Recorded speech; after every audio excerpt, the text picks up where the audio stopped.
بسم الله الرحمن الرحيم. الحمد لله نحمده ونستعينه ونستغفره ونؤمن به ونتوكل عليه ونعوذ بالله من شرور أنفسنا ومن سيئات أعمالنا. من يهده الله فلا مضل له ومن يضلل فلا هادي له، ونشهد أن لا إله إلا الله وحده لا شريك له، ونشهد أن سيدنا ومولانا محمدا عبده ورسوله. أما بعد، فأعوذ بالله من الشيطان الرجيم. بسم الله الرحمن الرحيم. إن الذين يتلون كتاب الله وأقاموا الصلاة وأنفقوا مما رزقناهم سرا وعلانية يرجون تجارة لن تبور. صدق اللہ العظیم. میرے محترم بزرگوں اور دوستوں، یہ مجلس انتہائی نورانی مجلس ہے. یہ ایک جگہ ہے جو بارات گھر ہے.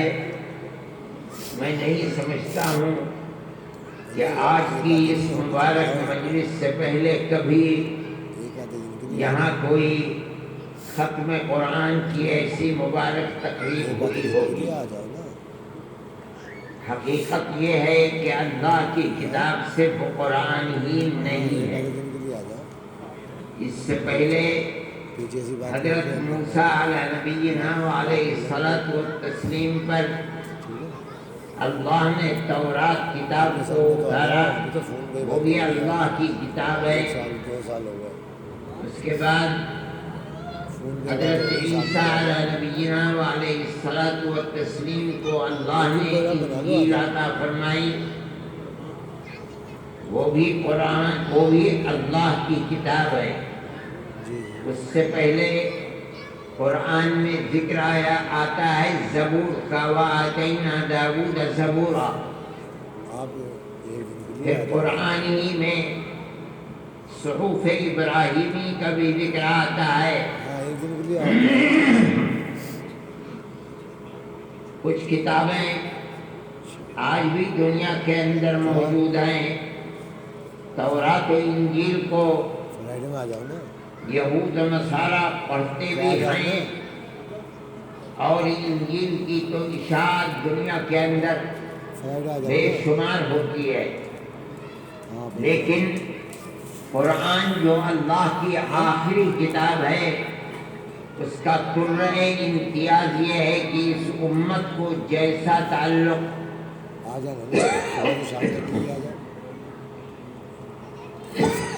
اپنے آقا حضرت محمد صلی اللہ علیہ وسلم پر اتاری ہوئی قرآن سے ہے، کسی امت کو اپنی کتاب سے نہیں ہے. آپ اگر چراغ لے کر دنیا میں ڈھونڈیں کہ کوئی یہودی تورات کا حافظ مل جائے یا کوئی عیسائی انجیل کا حافظ مل جائے، تو آپ کو دنیا کے اندر کوئی حافظ ان کتابوں پر نہیں ملے گا. لیکن اللہ نے جو وعدہ قرآن کے اندر قرآن کے سلسلے میں فرمایا تھا، اِنَّا نَحْنُ نَزَّلْنَا الذِّكْرَ وَإِنَّا لَهُ لَحَافِظُونَ، اس وعدے کو پورا کرنے کے لیے اس امت کے دل کے اندر قرآن سے ایسی محبت اور تعلق پیدا کیا ہے جس کی مثال دنیا کے اندر نہیں ملتی. پورے قرآن کے حافظ کتنے ہیں؟ اگر کوئی گننا چاہے تو پوری دنیا کے اندر گن نہیں پائے گا. مکمل قرآن کے حافظ بے شمار ہیں. اور اگر آپ مکمل قرآن اور قرآن کے محدود اجزاء کے حفظ کرنے والے افراد کو یا آیات کے حفظ کرنے والے افراد کو شمار کرنا چاہیں گے تو لا تعد ولا تحصى ہے۔ اللہ تعالیٰ کی اسی قدرت کا کرشمہ ہے کہ چھوٹے چھوٹے بچے قرآن کے حافظ بن جاتے ہیں اور قرآن کو جس لب و لہجے کے اندر پڑھتے ہیں وہ لب و لہجہ قابل رشک ہوتا ہے۔ ابھی آپ کے پاس اس بچے نے قرآن پڑھا، اللہ نے اس کے اندر کیسی لیاقت پیدا کی ہے، یہ اس کے استاد کا بھی کمال ہے کہ وہ الفاظ کی ادائیگی کس طرح قواعد کا لحاظ کرتے ہوئے کر رہا ہے۔ یہ اللہ کا کرم اور اس کا احسان ہے، خود اس بچے کے اوپر بھی اور اس بچے کے ماں باپ پر بھی، بلکہ میں کہتا ہوں اس بچے کے پورے خاندان کے اوپر۔ قرآن کا پڑھنا،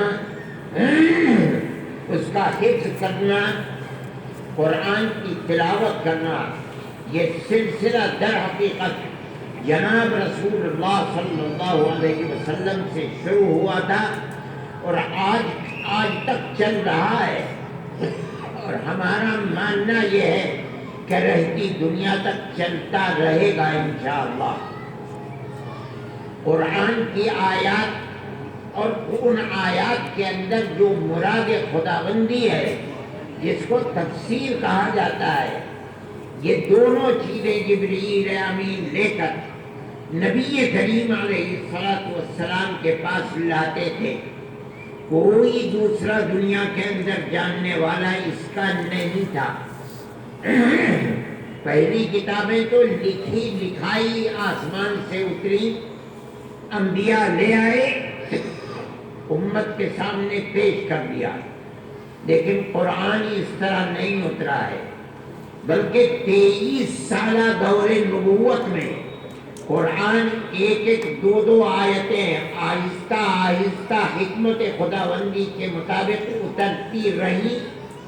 نبی کریم علیہ السلام بنفس نفیس بذات خود وہ آیات لکھواتے رہے اور پھر ان آیات کو صحابہ کرام رضوان اللہ علیہ اجمعین کو پڑھاتے رہے۔ الفاظ یہ ہیں، معنی ان کے یہ ہیں، صحابہ کرام رضوان اللہ علیہ اجمعین ان آیات کو بھی اپنے سینے کے اندر محفوظ کرتے رہے، ان معانی کو بھی محفوظ کرتے رہے۔ اسی لیے اصول کے اندر یہ آتی ہے چیز کہ قرآن نام کس کا ہے، تو کہتے ہیں کہ وہ النظم والمعنی جمیعاً، قرآن اور قرآن کے معنی دونوں کے مجموعے کا نام قرآن ہے۔ الفاظ اور اس کے اندر جو معنی چھپے ہوئے ہیں، سب سے پہلے اس دنیا کے اندر آدم کی اولاد میں الفاظ اور معانی کے جاننے والے جناب رسول اللہ صلی اللہ علیہ وسلم کے، پھر بغیر کسی واسطے کے ان الفاظ اور معانی کو صحابہ کرام رضوان اللہ علیہ مجمعین نے لیا۔ یہ ان کا ایسا ترے امتیاز ہے جو ان کے علاوہ کسی دوسرے کو حاصل نہیں ہے۔ وہ اپنے سینے کے اندر اس کو محفوظ رکھتے تھے اور دوسروں کو سکھلاتے تھے۔ حدیث کے اندر کچھ لوگوں کے بارے میں آتا ہے کہ یہ لوگ قرآن دانی کے اندر مہارت رکھتے ہیں۔ وہ لوگ نبی کریم علیہ السلام کے زمانے میں اور آپ کے بعد قرآن کے اندر بڑا کمال رکھنے والے تھے اور وہ دوسروں کو قرآن سکھلایا کرتے تھے۔ اتنی بڑی ایک جماعت پیدا ہو گئی۔ میں کبھی کبھی سوچا کرتا ہوں کہ آج 1400 سال کے بعد حفاظ قرآن کی اتنی بڑی جماعت ہے کہ ان کا احصاء، ان کا گننا مشکل ہے۔ حالانکہ آج تو امت دنیا کی محبت میں ہم لوگ مارے ہوئے ہیں، وہ صحابہ علوم نبوت جن کی رگوں کے اندر بسا ہوا تھا اور جنہوں نے علوم نبوت کو نبی کریم علیہ السلام سے براہ راست لیا تھا، جن کا جس طبقے کا مرتبہ اس امت کے اندر وہ ہے کہ اب قیامت تک کوئی ایسا پاکیزہ طبقہ وجود میں نہیں آ سکتا، پیدا نہیں ہو سکتا، اس کو قرآن سے کتنا شغف ہوگا اور کتنے لوگ قرآن کے حافظ اور قرآن کے پڑھنے والے ہوں گے۔ اگرچہ روایات کے اندر کچھ بعض تحریری کلمات آتے ہیں کہ یہ 4 آدمی مثال کے طریقے پر تھے، لیکن حقیقت یہ ہے کہ جزان یا کلن ہر صحابی قرآن کا جاننے والا تھا اور قرآن کا حفظ کرنے والا تھا، قرآن کی تلاوت کرنے والا تھا۔ کتنے لوگ تھے وہ، ان کی تحدید بڑی مشکل ہے۔ میں یہ بات اس لیے بھی کہہ رہا ہوں کہ جب اللہ نے یہ وعدہ کر لیا کہ اِنَّا نَحْنُ نَزَّلْنَا الذِّكْرَ وَإِنَّا لَهُ لَحَافِظُونَ، تو ہر زمانے کے اندر اِلَى يَوْمِ الْقِيَامَةِ اللہ کے اس وعدے کا اظہار ہوتا رہے گا اور لوگ قرآن کو محفوظ کرتے رہیں گے۔ آج یہ بات ابھر رہی ہے اور لوگ کہتے ہیں کہ حضرت ابو بکر عمر رضی اللہ تعالی عنہما نے قرآن کو جمع کیا کتاب کی شکل میں، اور اس کے بعد تیسری مرتبہ جب لغت قریش کے اوپر قرآن کو حضرت عثمان رضی اللہ تعالی عنہ نے جمع کیا ہے تو اس کے اندر اپنی طرف سے العیاذ باللہ زیادتی کرنی۔ یہ عجیب و غریب چیز ہے۔ میں یہ کہہ رہا ہوں کہ قرآن اتنے سینوں کے اندر ہے کہ جب زید بن ثابت رضی اللہ تعالیٰ عنہ پہلی مرتبہ ابو بکر عمر رضی اللہ تعالیٰ عنہما کے حکم کے اوپر قرآن کو سفید پتھروں سے، کھجور کے پھٹوں سے جہاں جہاں لکھا ہوا موجود تھا، جب اس کو جمع کر رہے ہیں تو تیسری چیز صدور رجال بھی ہے۔ صحابہ سے پوچھتے ہیں یہ آیت پڑھو جو لکھی ہوئی ہے، وہ صحابہ پڑھتے ہیں، ملایا جاتا ہے اور ملانے کے بعد پھر اس کو کتاب کی شکل کے اندر جمع کیا جاتا ہے۔ اس کا مطلب ہے کہ قرآن کتنے سینوں کے اندر ہے اس کا گننا مشکل ہے آج۔ پھر اس کے بعد حضرت عثمان غنی رضی اللہ تعالی عنہ آئے، ان کے زمانے کے اندر قرآن کو لغت قریش کے اوپر جمع کیا گیا۔ آج تو کوئی بھی جاہل آدمی کھڑے ہو کر کہتا ہے کہ انہوں نے اپنی طرف سے قرآن کے اندر بہار گھٹا دیا ہے۔ اتنے صحابہ موجود ہیں۔ صحابہ کا وہ طبقہ ہے جو ان سے پاکیزہ طبقہ اور قیامت تک پیدا ہونے والا نہیں ہے۔ ان کے سامنے، ان کے سینوں کے اندر محفوظ ہے قرآن، ان کے دماغ کے اندر قرآن محفوظ ہے، وہ رات اور دن قرآن کی تلاوت کرتے ہیں۔ اگر حضرت عثمان غنی رضی اللہ تعالیٰ عنہ اللہ کی کتاب کے اندر تغیر و تبدل کرتے تو ایک قیامت کھڑی ہو جاتی، لیکن ایسا نہیں ہوا۔ حضرت عثمان رضی اللہ تعالیٰ عنہ کے مخالفین سب سے زیادہ تھے۔ پہلا خلیفہ ہے جس کو مسلمانوں نے اپنے ہاتھ سے قتل کیا، حضرت عمر رضی اللہ تعالیٰ عنہ قتل کیا گیا، لیکن مسلمان نے قتل نہیں کیا، لیکن حضرت عثمان رضی اللہ تعالیٰ عنہ کے قاتل مسلمان ہیں۔ اگر بالفرض و تقدیر حضرت عثمان رضی اللہ تعالیٰ عنہ پر یہ الزام ہوتا کہ انہوں نے قرآن کے اندر رد و بدل کر دیا گیا ہے تو ان کے قتل کا سبب کوئی اور نہ ہوتا، یہی سب سے بڑا سبب بیان کیا جاتا اور ان کے ساتھ مسلمانوں کی فوج ہونی چاہیے تھی صحابہ کی، مگر ایسی بات نہیں ہے۔ اور پھر اس کا کیا جواب ہوگا کہ گویا کہ اللہ بے بس ہو گیا۔ قرآن میں تو کہتا ہے وَإِنَّا لَهُ لَحَافِظُونَ، اور ہم اس کے ضرور حفاظت کرنے والے، اور اللہ بے بس ہو گیا۔ عثمان غنی رضی اللہ تعالی عنہ کے سامنے انہوں نے تغیر کر دیا اور اللہ اپنی کتاب کی حفاظت نہیں کر سکا۔ پھر اس سے بڑا ایک دوسرا الزام حضرت علی کرم اللہ وجہہ کے اوپر، وہ زندہ ہیں۔ عثمان غنی قرآن میں تبدیلی کر رہے ہیں، اور حضرت علی کرم اللہ وجہہ اس کے خلاف آواز نہیں اٹھا رہے، اس سے بڑا الزام حضرت علی کرم اللہ وجہہ پر کیا ہے، جن کو وہ اپنا ایمان سمجھتے ہیں۔ پھر یہی نہیں، اس کے بعد 12 امام آتے ہیں، وہ اسی قرآن کو پڑھ رہے ہیں لغت قریش کے اوپر، جو قرآن حضرت عثمان غنی رضی اللہ تعالی عنہ نے، بڑے بڑے صحابہ جو سب کے سب قرشی ہیں، 3 ہیں، ایک انصاری ہے، اور قرآن کو جمع کرا رہے ہیں۔ اللہ نے عجیب و غریب آدمی کے عقل کو چھین لیا ہے۔ ان تمام چیزوں کے ہوتے ہوئے آدمی ٹیلی ویژن کے اوپر بیٹھ کر یہ کہہ رہا ہے کہ یہ قرآن محفوظ قرآن نہیں ہے، اس قرآن کے اندر حضرت عثمان غنی رضی اللہ تعالیٰ عنہ کمی اور زیادتی کر لی ہے۔ میں یہ کہتا ہوں کہ قرآن کا وہ وعدہ، اللہ کا جو قرآن کے اندر ہے، وہ آج تک محفوظ ہے۔ چھوٹے چھوٹے بچے اس کو پڑھ رہے ہیں۔ میں نے آپ کے سامنے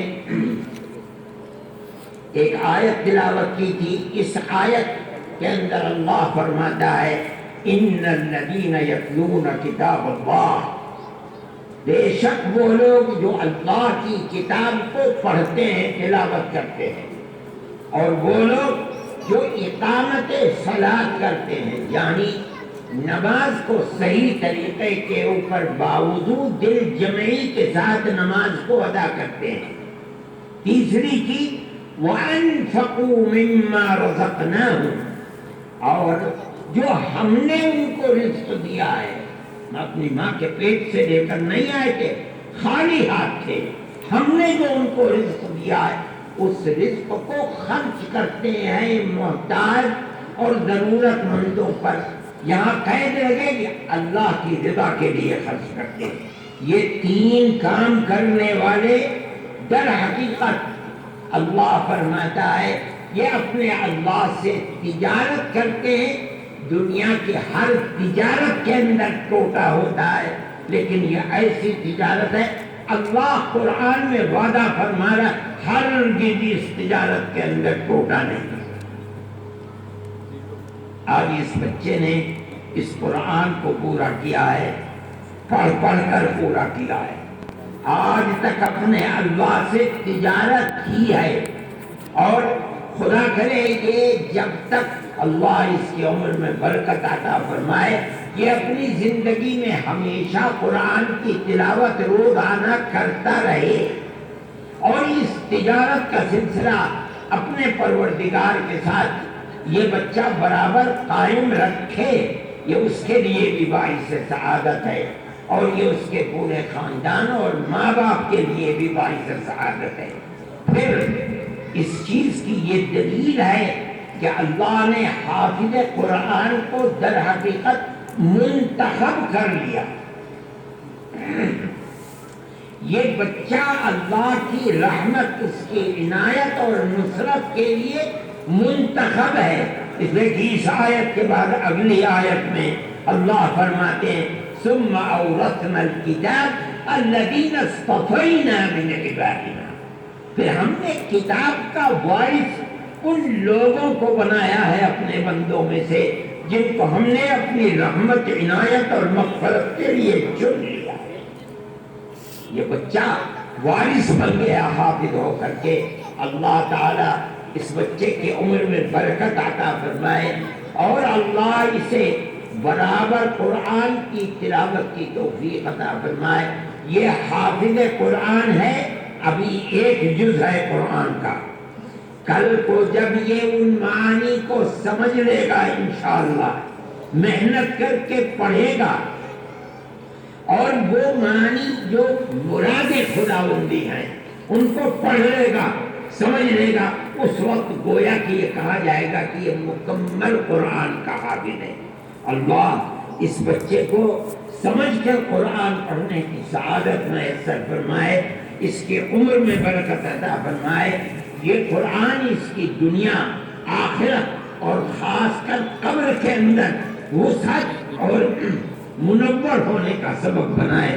اللہ تعالیٰ اس کو عالم بعمل بنائے، شرور و فتن سے محفوظ و مامون فرمائے، اور اس کی عمر میں برکت عطا فرمائے۔ وآخر دعوانا ان الحمد للہ رب العالمین۔